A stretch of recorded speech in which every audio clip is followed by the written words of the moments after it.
నమస్తే. Welcome to ANN. ప్రతి మనిషి తన దైనందిన జీవితంలో తన ఆరోగ్యాన్ని కాపాడుకోవాల్సిన పరిస్థితి ఉంటుంది. ఎందుకంటే ఈ ఉరుకుల పరుగుల ప్రపంచంలో మనకి ఏదైనా ప్రతి వాడికి ఉండేది ఏంటంటే, అందరికీ ఉండాల్సింది ఏంటంటే ఆరోగ్యం. ఈ ఆరోగ్యం బాగా ఉంటేనే ధనం సంపాదించినా ఏదైనా ఉపయోగపడుతుంది. ఇదంతా నేను ఎందుకు చెప్తున్నాను అనుకుంటున్నారా? అవునండి. ఆరోగ్యం బాగుంటే మనందరం బాగుంటాం. అలాంటి ఆరోగ్యం బాగుండాలంటే ఈ రోజున మనందరికీ కూడా చాలా ఇంపార్టెంట్ ఏంటో తెలుసు కదా? కరెక్టే. యోగా. యోగా అనేది మన జీవితంలో ఒక భాగం అయిపోయింది యోగా. ఎందుకంటే భాగంగా చేసుకోవాల్సిన పరిస్థితి ఈరోజు ఏర్పడింది. ఇది భారతదేశం ప్రపంచం మొత్తానికి పరిచయం చేసింది యోగాని. మరి అలాంటి యోగా దినోత్సవం రేపు జూన్ 21న మనం జరుపుకుంటున్నాం. మరి ఈ యోగా దినోత్సవం జరుపుకుంటానికి 2 తెలుగు రాష్ట్రాల్లో కూడా మరి 20వ తారీఖున ఎల్బీ స్టేడియంలో జరుపుకుంటున్నాం.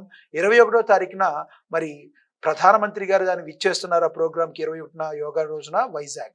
మరి తెలుగు రాష్ట్రాల్లో ఇలా జరుపుకోవటం మనందరికీ కూడా ఆనందదాయకం. మరి ఈ యోగా ఎందుకు చేయాలి? మరి యోగాని చేయటం వలన ఎటువంటి ఆరోగ్యం లభిస్తుంది? మరిన్ని విషయాలు మనం తెలుసుకుందాం. మనతో స్టూడియోలో అందుబాటులో ఉన్నారు ప్రముఖ యోగా ట్రైనర్ కుసుమ గారు మనతోటి అందుబాటులో ఉన్నారు. ఆవిడతో మాట్లాడదాం. నమస్తే కుసుమ గారు. నమస్తే అండి. కుసుమ గారు, యోగా దాని ప్రాముఖ్యత గురించి ఒకసారి మీ మాటల్లో. మనందరం ఎదురు చూస్తున్నది ఆరోగ్యం కోసం. ఈ ఆరోగ్యాన్ని మన ఇంట్లోనే మనం ఉండి సులభంగా చేసుకునే ఆరోగ్యాన్ని సంపాదించుకునే ఏకైక మార్గం యోగ సాధన. ఈ యోగ సాధన అనేది ఎన్ని వేల సంవత్సరాల నుండో మన హిందూ ధర్మంలో ఎందరో మునులు పెద్దవాళ్ళు చెప్తూ వచ్చారు. దీనివల్ల ప్రయోజనాలు అన్నీ ఇన్ని కావు. ఇంకొక విషయానికి వస్తే ఆరోగ్యాన్ని మనం అలోపతి మెడిసిన్ ద్వారా కూడా పొందొచ్చు. అయితే మోకాళ్ళ సమస్య ఉందని మాత్రలు వేసుకోవడం ప్రారంభిస్తే 1-2 సంవత్సరాల్లోనే అనేక సైడ్ ఎఫెక్ట్స్. అయితే ఎన్ని సంవత్సరాల పాటు యోగా చేసినా కూడా ఎటువంటి సైడ్ ఎఫెక్ట్స్, ఎటువంటి బాధలు లేకుండా సులభంగా ఆరోగ్యాన్ని, శారీరక ఆరోగ్యాన్ని, మానసిక ఆరోగ్యాన్ని పెంపొందించుకునే ఈ చక్కని మార్గం వలన మనకి సైడ్ ఎఫెక్ట్స్ లేవు సరికదా, సైడ్ బెనిఫిట్స్ ఉన్నాయండోయ్. ఒకదాని కోసం సాధన చేస్తే మనకు తెలియకుండా మనలో ఉన్న అనేక సమస్యల్ని కూడా మనం నివారించుకోవచ్చు. కుసుమ గారు, ప్రధానంగా చూసుకుంటే ఈ యోగా చేసేటప్పుడు నిద్రకి యోగాకి ఏమన్నా అవినాభావ సంబంధం ఉంటది? ఎందుకంటే చాలా మందికి యోగా చేయాలని ఉంటది. కానీ ఎర్లీ మార్నింగ్ సూర్యోదయంకి అంటే ముందు, అంటే ఉదాహరణకి 6, 6:30 కల్లా యోగా చేయడానికి ఎక్కువగా కరెక్ట్ టైం అని అందరూ భావిస్తారు. కానీ మెట్రోపాలిటన్ సిటీస్‌లో నిద్రపోయే టైంకి నైట్ డేట్ మారందే ఎవరు పడుకోని పరిస్థితి. మరి ఈ నిద్ర అనేది యోగా సాధనకి ఏమన్నా కనెక్టివిటీ ఉందంటారా? మంచి ప్రశ్న అడిగారండి. తప్పకుండా నిద్రపోవడం అనేది ఎంత త్వరగా జరిగితే నిద్ర లేవడం అనేది అంత త్వరగా జరుగుతుంది. కనీసం 5-6 గంటలు, ఒకప్పుడు 7-8 గంటలు అనేవారు. ఇప్పుడు మనకున్న ఈ జీవితంలో 5-6 గంటలు చక్కగా నిద్రపోతే తర్వాత లేచిన తర్వాత అన్ని పనులు సవ్యంగా చేసుకోవచ్చు. అయితే మరి అసలు నిద్రపోవడమే సమస్యగా మారిన ఈ రోజుల్లో దానికి కూడా యోగమే శరణ్యం. అంటే బాగా నిద్ర పట్టడానికి కొంతమందికి ఈ రోజులో నిద్ర అనేది కళ్ళు మూసుకున్నా కూడా నిద్ర రాదు. నిద్ర నిద్ర బాగా పట్టడానికి యోగాసనాలు బెస్ట్ ఏం చెప్తారు మీరు? నిద్ర కోసం చక్కని ప్రాణాయామాలు సూచించబడ్డాయి.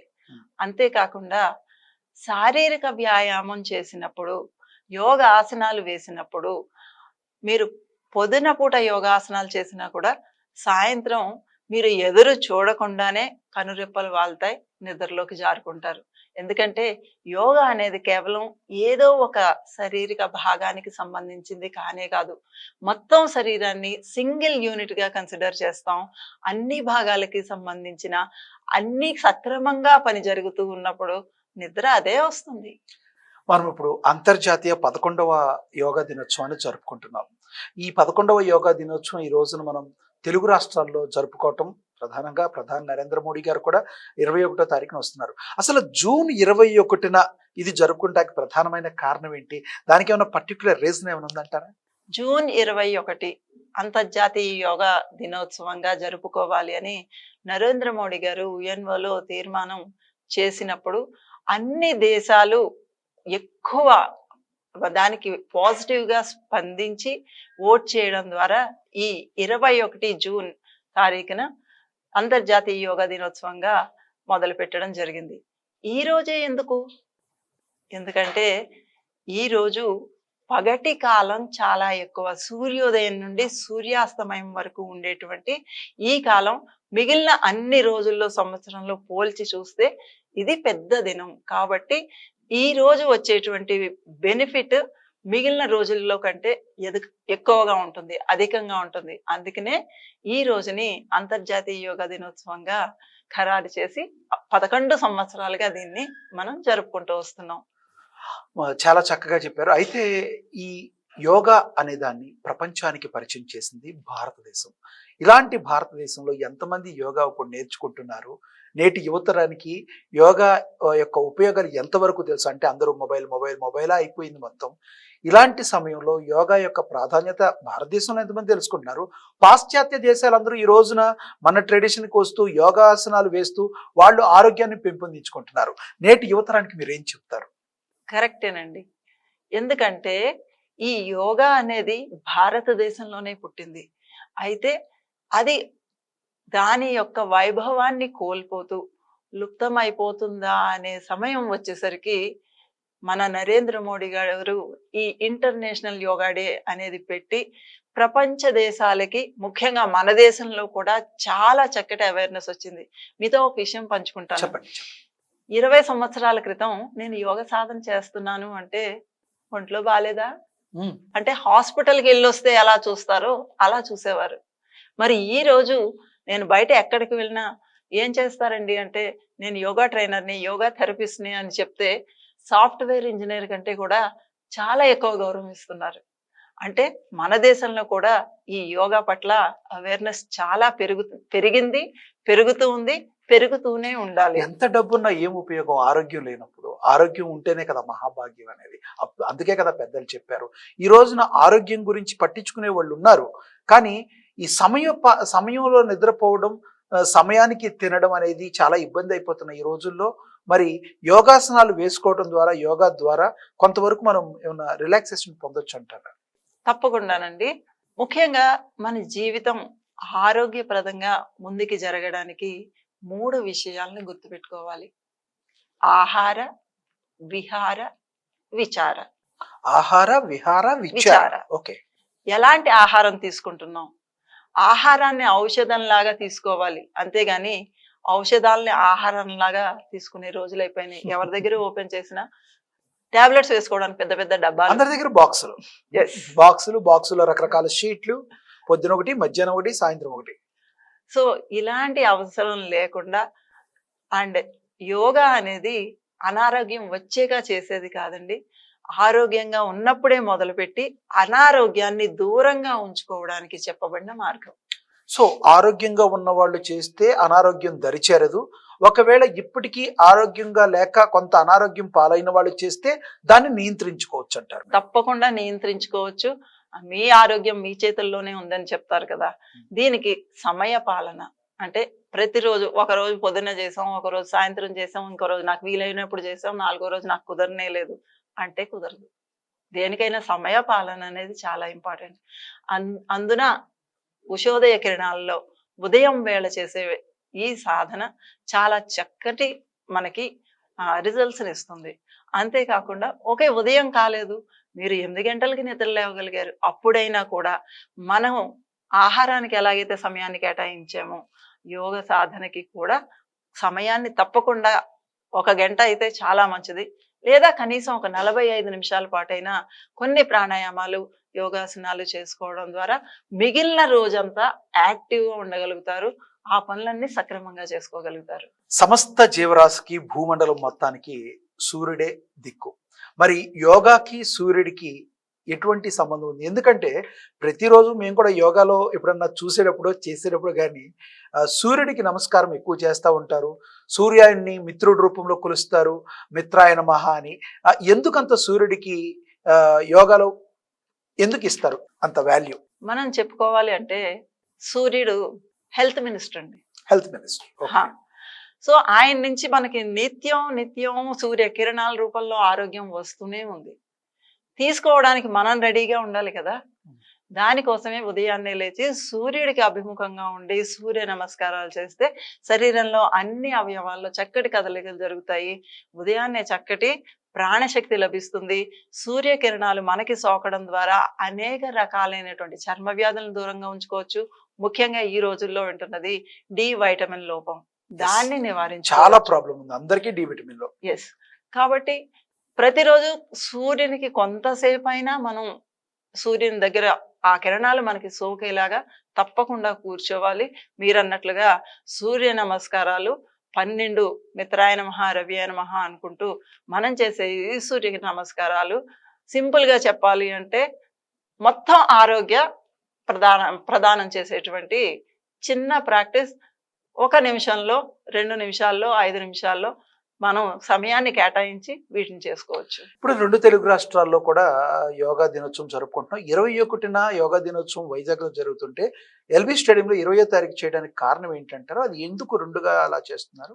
ఇక్కడ చెప్పుకోవాలి అంటే మన మోడీ గారు యోగా దినోత్సవానికి 100 రోజుల ముందు కూడా 100 డేస్ కౌంట్ డౌన్ అని, 50 డేస్ కౌంట్ డౌన్ అని, 25 డేస్ కౌంట్ డౌన్. ఏంటి అంటే ప్రజల్లో ఆ ఉత్సాహాన్ని పెంపొందించాలి, మోటివేట్ Right. చేయాలి జనాల్ని Right. యోగా పట్ల. 100 రోజులుగా వింటున్నాం యోగా యోగా ఇక్కడ జరిగింది అక్కడ జరిగింది అన్నప్పుడు డెఫినెట్ గా ఎప్పటికప్పుడు అందరిలోనే వస్తుంది. సులభంగా ఆరోగ్యం తెచ్చుకోవచ్చు కదా, ఖర్చు లేకుండా కదా, అది ఇంట్లో చేసుకోవచ్చు కదా అనే ఆలోచనని కల్పించడం కోసం ఇలా అన్ని ప్రోగ్రామ్స్ ని రూపొందించడం జరిగింది.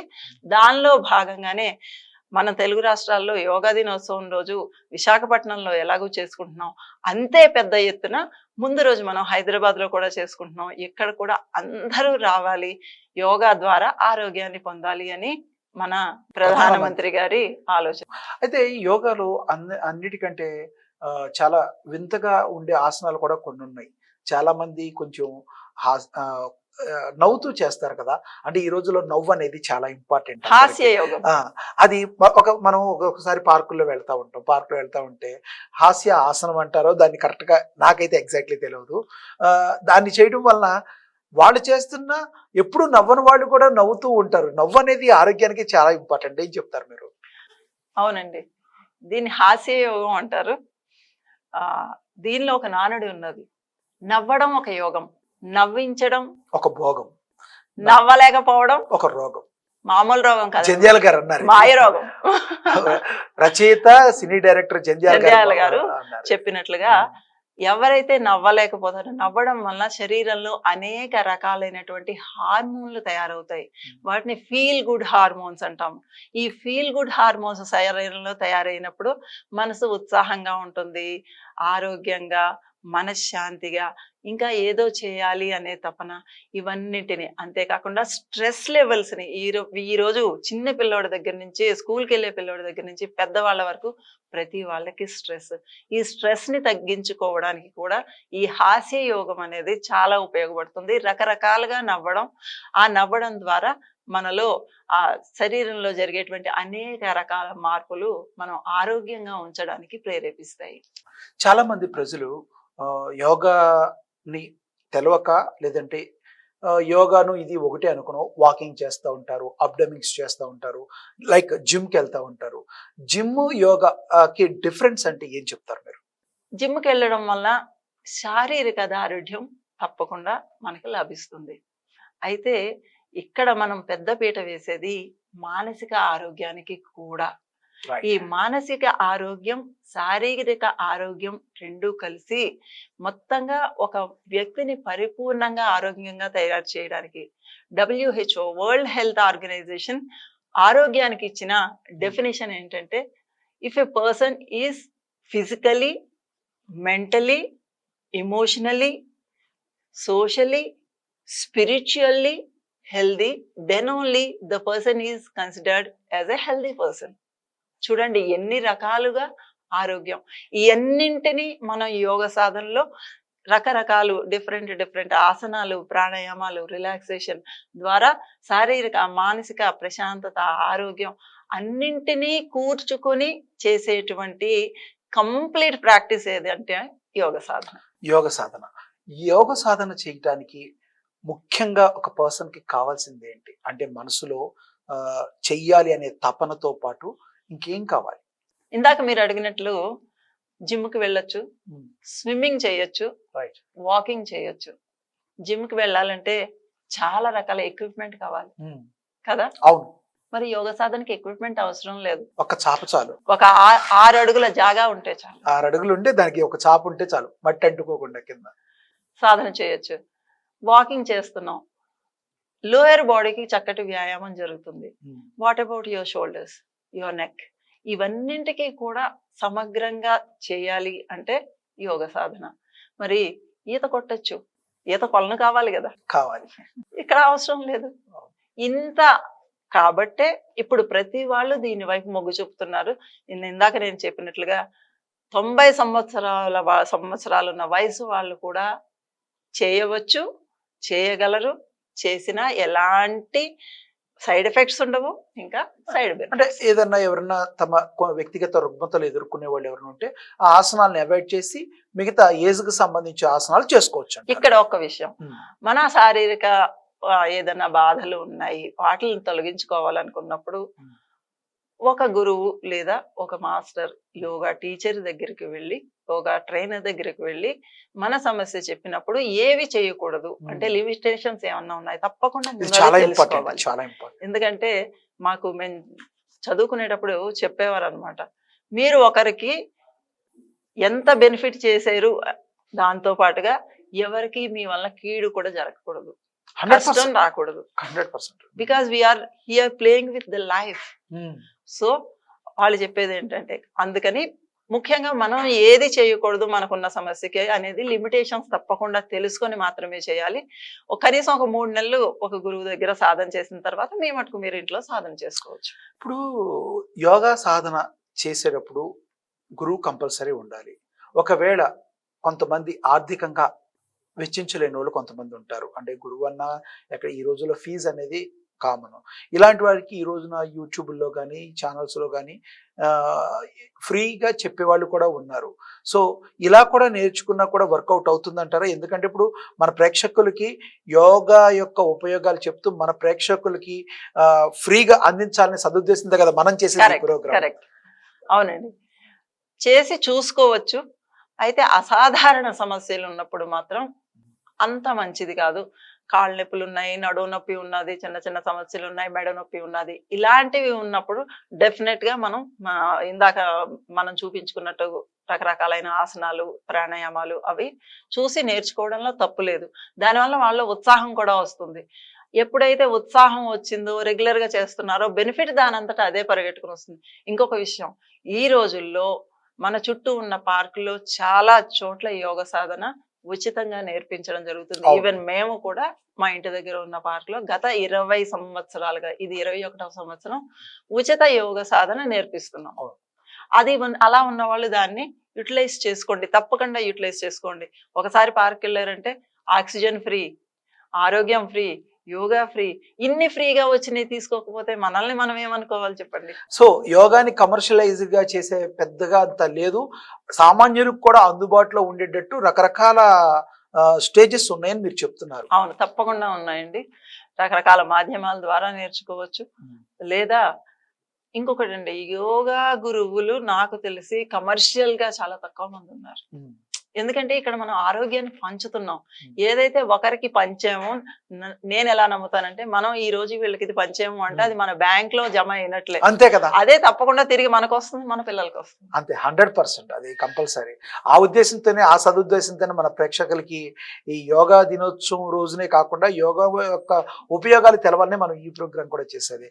కుసుమ గారు, ఓవరాల్ గా చెప్పాలి అంటే యోగా అనేది ప్రతి మనిషి జీవితంలో ఒక భాగం కావడానికి ఏం చేయాలంటారు అసలు? ప్రతి మనిషి జీవితంలో యోగా భాగం చేసుకోవాలి. ఎలాగైతే స్నానం చేస్తాం, ఎలాగైతే భోజనం చేస్తాం, ఎలాగైతే నిద్రపోతాం, అలాగే దీనికి కూడా అంత ప్రాధాన్యత ఇచ్చి, ఒకసారి రసగుల్లా ఎప్పుడు తిన్నవాడికి రసగుల్లా బాగుంటుందని చెప్తే అర్థమవుతుందా? తింటే గానీ తెలుస్తుంది తింటే దాని కదా taste. దాని రుచి తెలిసేది.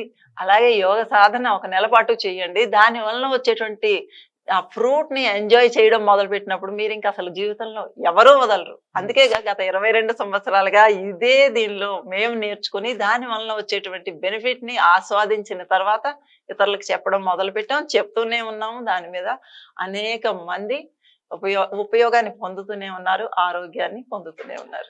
ప్రముఖ యోగా ట్రైనర్‌లో మీకు బాగా ఇష్టమైన వాళ్ళు ఎవరు? మీ గురువు గారెవరు?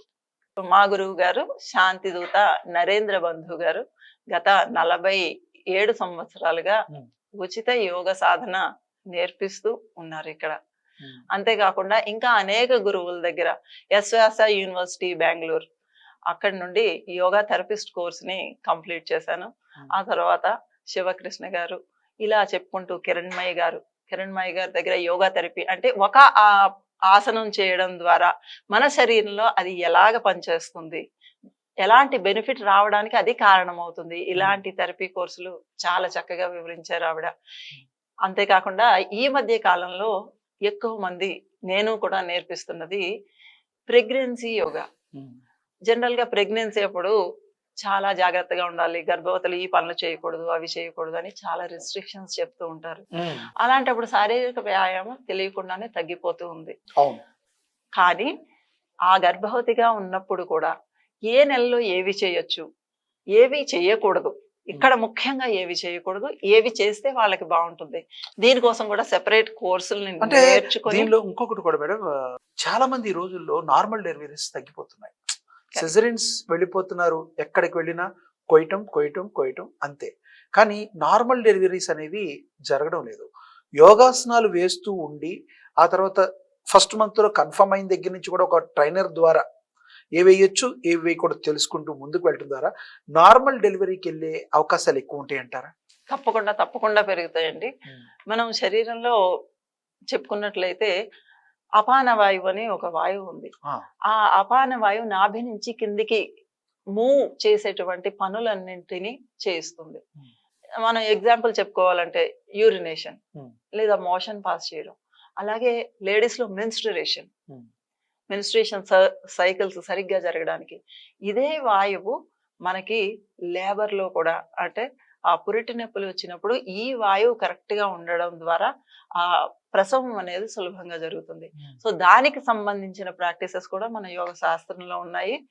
గత 5-6 సంవత్సరాలుగా అనేక మంది ఇప్పుడు ఈ సోషల్ మీడియా మాధ్యమం, అంతేకాకుండా ఆన్లైన్ క్లాసెస్ లో అమెరికాలో ఉన్న వాళ్ళకి కూడా ఈ ప్రెగ్నెన్సీ యోగాకు సంబంధించి అనేక క్లాసులు తీసుకుంటూ ఉంటాను. సో ఈ న్యాచురల్ డెలివరీస్ కూడా అవకాశాలు ఎక్కువగా తప్పకుండా ఆ నేచురల్ డెలివరీ చేయడానికి కావాల్సినటువంటి muscle strength, abdominal muscles, back muscles ని స్ట్రెంథెన్ చేసే ప్రాక్టీసెస్ కూడా మనం చెప్తాము. అంతేకాకుండా డెలివరీ అయిన తర్వాత బేబీని చూసుకోవడానికి కావాల్సిన చాలా శక్తి అవసరం అవుతుంది. అప్పుడు దానికి కూడా కావాల్సిన ఆ ప్రాక్టీసెస్ అన్ని ముందు నుంచే మనం చేయిస్తూ ఉంటాం. ఈ ప్రధానంగా ఈ 11వ అంతర్జాతీయ యోగా దినోత్సవం రోజు మెయిన్ అట్రాక్షన్ ఏంటి, స్పెషల్ అట్రాక్షన్ ఏంటంటే ఏం చెప్తారు? అట్రాక్షన్ అనేది యోగాలో ఎప్పుడూ ఉందండి. ఈ 11వ అంతర్జాతీయ దినోత్సవం అనే కాదు, ఎప్పుడు ఉన్నది. అయితే అది దినదినం పెరుగుతూ ఉన్నది. ఒకప్పటికంటే ఇప్పుడు చాలా మందిలో అవేర్నెస్ వచ్చింది. ఈ 11th international yoga day theme కూడా ఉందండి. ప్రతి సంవత్సరం ఒక్కొక్క థీమ్ తో దీన్ని ముందుకు తీసుకొస్తున్నారు. ఈసారి yoga for one earth one health, అంటే మొత్తం ఈ ప్రపంచంలో ఉన్న వాళ్ళందరూ ఆరోగ్యంగా ఉండాలి అనే ముఖ్య ఉద్దేశంతో, అంతేకాకుండా ఈ ఎర్త్, ఈ భూమి ఎప్పుడైతే ఆరోగ్యంగా ఉంచగలిగేమో, ఈ ప్లాస్టిక్స్ ని నివారించడం, ఈ రకరకాల పొల్యూషన్, కాలుష్యాలు, వీటినన్నింటినీ తగ్గిస్తూ మన యోగ సాధనని పెంచుకోవడం ద్వారా సమగ్రమైనటువంటి ఆరోగ్యాన్ని పొందవచ్చు అని ఈ సంవత్సరం ఈ థీమ్ ని తీసుకోవడం జరిగింది. చివరిగా మా ఏఎన్ఎన్ ప్రేక్షకులకి ఏం చెప్తారు? ప్రతి ఒక్కళ్ళు యోగ సాధన చేయండి, ఆరోగ్యంగా ఉండండి. ఇదే నేను కోరుకునేది. ఇంత చక్కటి ప్రోగ్రాంని రూపొందించినటువంటి ఏఎన్ఎన్ ఛానల్ యొక్క యాజమాన్యానికి, సిబ్బందికి అందరికీ ధన్యవాదాలు. థ్యాంక్ యూ కుసుమ గారు. మా స్టూడియోకి వచ్చి మీ వాల్యూ అయిన సమయాన్ని మాకు ఇచ్చి మా ప్రేక్షకులందరికీ కూడా ఆ యోగా పట్ల ఉన్న ఆసక్తిని మరింత పెంపొందించేటట్టు చేశారు మీరు. నిజంగానే మీకు కూడా చాలా ధన్యవాదాలండి. సో కుసుమ గారు యోగా ట్రైనర్, ఆవిడతో ఈ రోజున మనం చిట్చాట్ చూసాం. అయితే ఈ యోగా దినోత్సవం అనేది 11వ యోగా దినోత్సవం మనం అయితే జరుపుకుంటున్నాం. నరేంద్ర మోడీ గారు వైజాగ్ రావడం జరుగుతుంది. మన 2 తెలుగు రాష్ట్రాల్లో కూడా 20వ తారీఖున ఎల్బీ స్టేడియంలో కూడా ఈ యోగా దినోత్సవాన్ని ముందు రోజు కూడా మనం జరుపుకోవడం జరుగుతుంది.